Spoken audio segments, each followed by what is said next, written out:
ನನಗೆ ಇಲ್ಲಿ ಬಂದ ತಕ್ಷಣ ನನಗೆ ಮುಖ್ಯಮಂತ್ರಿಗಳಿಗೆ ಜಮೀರ್ ಅಹಮದ್ ಖಾನ್ ರವರು ಶಿವಣ್ಣವರು ಎಲ್ಲ ಸೇರಿ ಶಿವಲಿಂಗೇಗೌಡರು ಮುಖ್ಯಮಂತ್ರಿಗಳಿಗೆ ಒಂದು ಕೃಷ್ಣ ಕೊಟ್ರು. ಕೃಷ್ಣನ ಒಂದು ದೊಡ್ಡ ವಿಗ್ರಹ. ನನಗೆ ವಿನಾಯಕನ ಕೊಟ್ರು.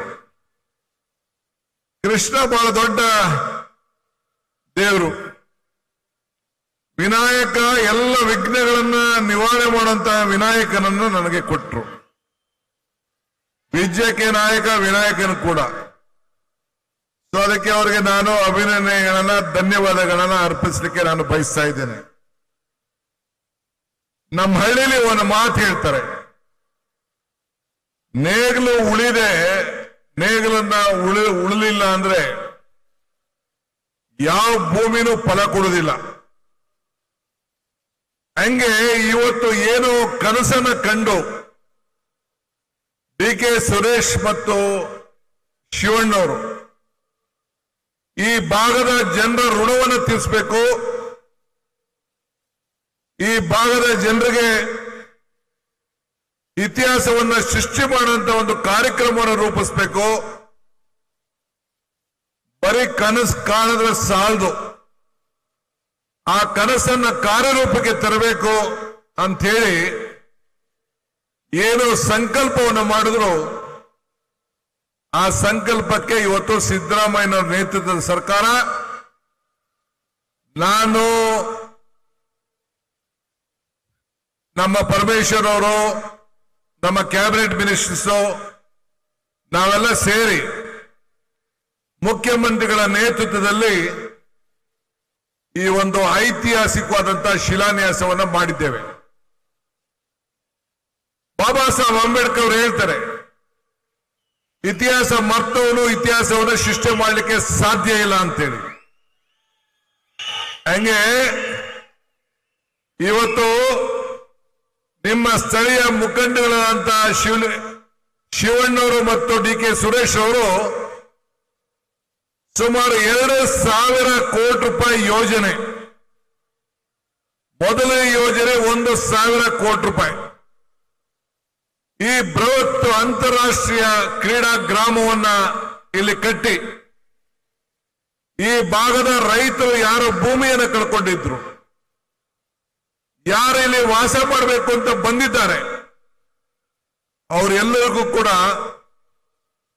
ಬದುಕನ್ನ ಕಟ್ಕೊಂಡು ಅವರ ಆಸ್ತಿ ಮೌಲ್ಯಗಳನ್ನು ಹೆಚ್ಚಲಿಕ್ಕೆ ಮತ್ತು ಎಲ್ಲ ಕ್ರೀಡಾಭಿಮಾನಿಗಳಿಗೆ, ಕ್ರೀಡಾಪಟುಗಳಿಗೆ ಒಂದು ಉತ್ತಮವಾದಂತಹ ಬದುಕನ್ನು ಕಟ್ಕೊಳ್ಳಿಕ್ಕೆ ರೂಪವನ್ನ ಮಾಡಿಕೊಟ್ಟಿದ್ದಾರೆ. ಮರಕ್ಕೆ ಬೇರೆ ಎಷ್ಟು ಮುಖ್ಯನೋ ಮನುಷ್ಯನಿಗೆ ನಂಬಿಕೆ ಕೂಡ ಅಷ್ಟೇ ಮುಖ್ಯ ಅಂತ ನಾನು ಹೇಳ್ತಾ ಇರ್ತೇನೆ. ಹಂಗೆ ತಾನು ಆಡಿದ್ದಂತ ಇಟ್ಟಂತ ಛಲ, ಇದು ನಾವು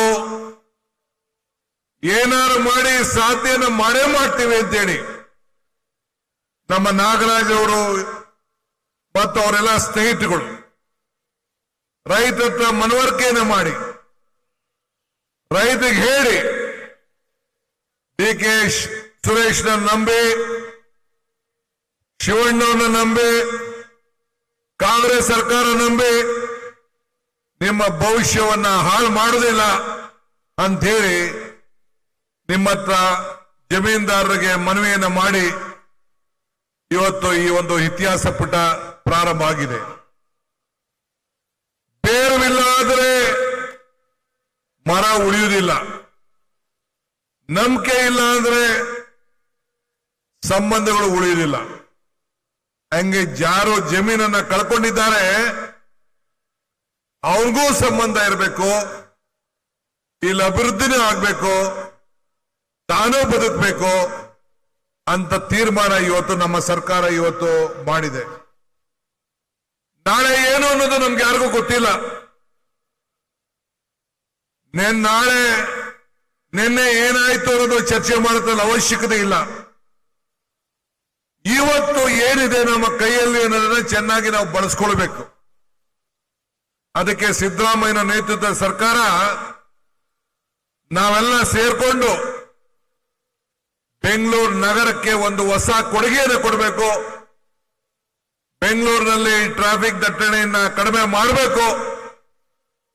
ಲಕ್ಷಾಂತರ ಮಂದಿ ಕ್ರೀಡಾಪಟುಗಳು, ಕ್ರೀಡಾ ಅಭಿಮಾನಿಗಳು ಇವತ್ತು ಬೆಂಗಳೂರು ನಗರದಿಂದ ಹೊರಗಡೆ ಹೋಗಿ ಇಂಥ ಒಂದು ಭವ್ಯವಾದಂತ ಸ್ಟೇಡಿಯಂನಲ್ಲಿ ಕ್ರಿಕೆಟ್ ಆಗಲಿ, ವಿವಿಧ ಕಾರ್ಯಕ್ರಮಗಳನ್ನು ನೋಡಕ್ಕೆ, ಕ್ರೀಡೆಗಳನ್ನು ನೋಡಲಿಕ್ಕೆ ಅವಕಾಶವನ್ನು ಮಾಡಿಕೊಡ್ಬೇಕು ಅಂತ ಹೇಳಿ ಇವತ್ತು ತೀರ್ಮಾನವನ್ನು ನಾವು ಮಾಡಿದ್ದೇವೆ. ದಾರಿ ಇದ್ ಕಡೆ ನಡೆಯಬೇಕು. ದಾರಿ ಇಲ್ಲ ಅಂದ್ರೆ ದಾರಿಯನ್ನ ಮಾಡಿಕೊಂಡು ನಾವೆಲ್ಲ ನಡಿಬೇಕು. ಹಂಗೆ ಇವತ್ತು ಇಂಥ ಒಂದು ಐತಿಹಾಸಿಕವಾದಂತಹ ಕಾರ್ಯಕ್ರಮವನ್ನು ನಮ್ಮ ಸರ್ಕಾರ ಮಾಡಿದೆ. ಬೆಳಕೆ ಇಲ್ಲೇ ಅಲ್ಲ ಅಂದ್ರೂ ಕೂಡ ನಡಿಬಹುದು. ಆದ್ರೆ ಕನಸಿಲ್ಲ ಅಂತಂದ್ರೆ ಯಾವ ದಾರಿಯನ್ನ ರೋಡ್ ನಡೀಲಿಕ್ಕೆ ಸಾಧ್ಯ ಇಲ್ಲ, ಹುಡುಕೊಂಡು ಹೋಗ್ಲಿಕ್ಕೆ ಸಾಧ್ಯ ಇಲ್ಲ. ಇವತ್ತು ಬಂಧುಗಳೇ, ಈ ಆನೇಕಲ್ ಕ್ಷೇತ್ರದಲ್ಲಿ ಶಿವಣ್ಣರವರು ನಗರತ್ತ ನನ್ನ ಹತ್ರ ಆಗಲಿ, ಮುಖ್ಯಮಂತ್ರಿಗಳಲ್ಲಿ ಯಾವುದೇ ಮಂತ್ರಿಗಳ ಹತ್ರ ಆಗಲಿ ಭೇಟಿ ಕೊಟ್ಟಂತ ಸಂದರ್ಭದಲ್ಲಿ ಅಭಿವೃದ್ಧಿ ಬಗ್ಗೆ ಚರ್ಚೆ ಮಾಡ್ತಾ ಇರ್ತಾರೆ. ಇಡೀ ಕ್ಷೇತ್ರದಲ್ಲಿ ಒಂದು ಸಣ್ಣದ 5 ಆದಂತಹ ಘಟನೆಗಳನ್ನ ನಡೆಯದೆ ಶಾಂತಿ ರೀತಿಯಿಂದ ತೆಗೆದುಕೊಂಡು ಎಲ್ಲ ಜಾತಿ ಎಲ್ಲ ಧರ್ಮದವರು ಕೂಡ ಒಟ್ಟಿಗೆ ತೆಗೆದುಕೊಂಡು ಹೋಗುವಂತ ಕೆಲಸವನ್ನ ಇವತ್ತು ಶಿವಣ್ಣವರು ಮಾಡ್ತಾ ಇದ್ದಾರೆ. ಇವತ್ತು ಅವ್ರನ್ನ ಸತತವಾಗಿ 5 ಬಾರಿ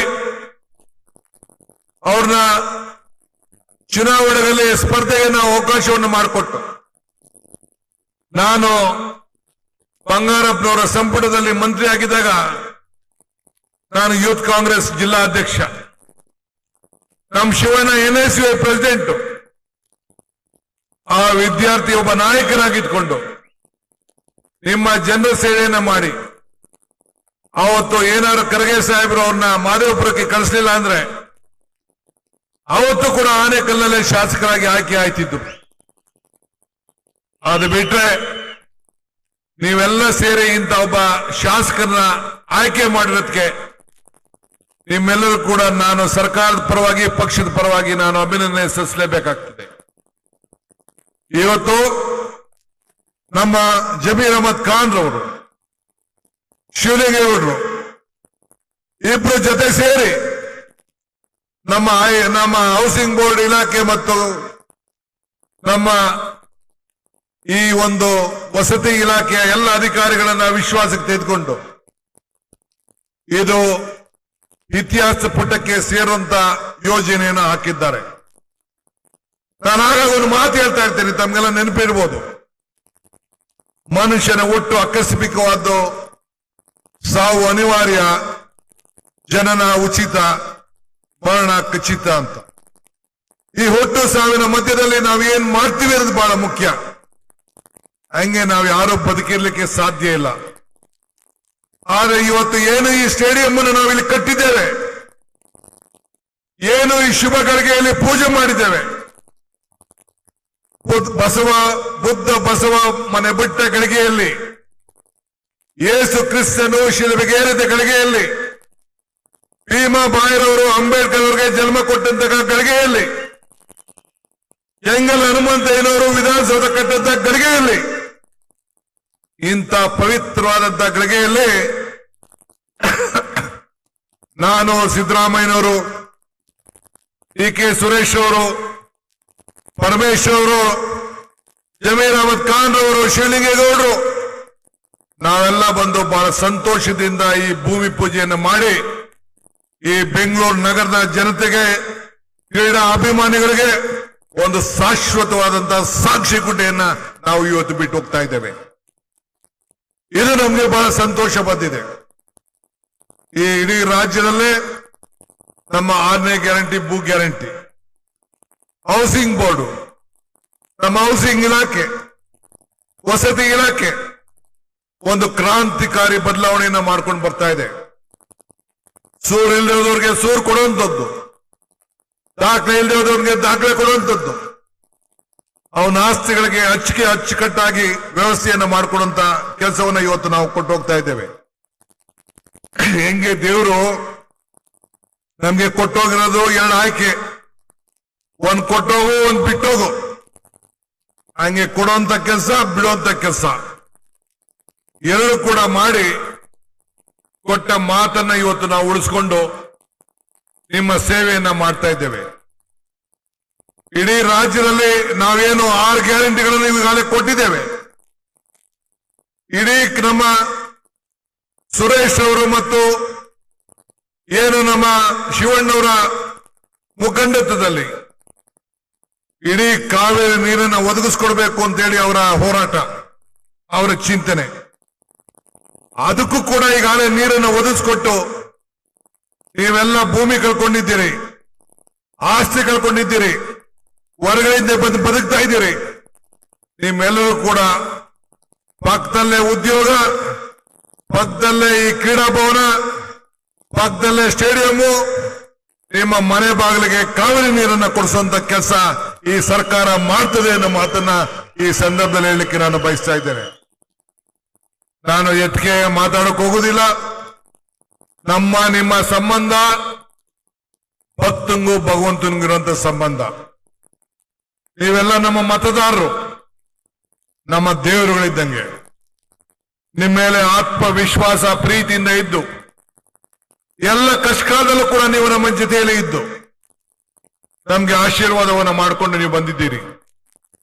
ಡಾಕ್ಟರ್ ಪರಮೇಶ್ವರ್ ಅವರು ಮಾತಾಡಬೇಕಾಗಿತ್ತು, ಟೈಮ್ ಆಯ್ತು ಅಂತೇಳಿ ನೀವೇ ಮಾತಾಡಿ ಅಂತೇಳಿ ಅನುವನ್ನ ಮಾಡಿಕೊಟ್ರು. ಅವ್ರಿಗೆ ಕ್ಷಮಾಪಣೆಯನ್ನು ಕೇಳಿ ಈ ಸಂದರ್ಭದಲ್ಲಿ ಎಲ್ಲ ಇದಕ್ಕೆ ದುಡ್ದಂತ ಎಲ್ಲ ನಮ್ಮ ನಾಯಕರುಗಳಿಗೆ, ಭೂಮಿ ಕೊಟ್ಟಂತ ಎಲ್ಲ ರೈತರಿಗೆ, ಹಗಲು ರಾತ್ರಿ ದುಡಿದಂತ ಕಾರ್ಯಕರ್ತರಿಗೆ, ನಮ್ಮ ಅಧಿಕಾರಿ ಮಿತ್ರರಿಗೆ, ಶಾಸಕರಿಗೆ, ಮಾಜಿ ಸಂಸದರಿಗೆ, ಸಹಕಾರ ಕೊಟ್ಟಂತ ನಮ್ಮ ಪಕ್ಕದ ಕ್ಷೇತ್ರದ ಶಾಸಕರಾದಂತ ಕೃಷ್ಣಪ್ಪನವ್ರಿಗೆ ತಮ್ಮೆಲ್ಲರಿಗೂ ವಂದಿಸಿ 1 ಕೋಟಿ ನಮಸ್ಕಾರಗಳನ್ನು ಅರ್ಪಿಸಲಿಕ್ಕೆ ನಾನು ಬಯಸ್ತೇನೆ. ಜೈ ಹಿಂದ್, ಜೈ ಕರ್ನಾಟಕ. ನ್ಯೂಸ್ ಫಸ್ಟ್ ನಿರ್ಭೀತಿಯಿಂದ ನಿಮ್ಮ ಪರವಾಗಿ.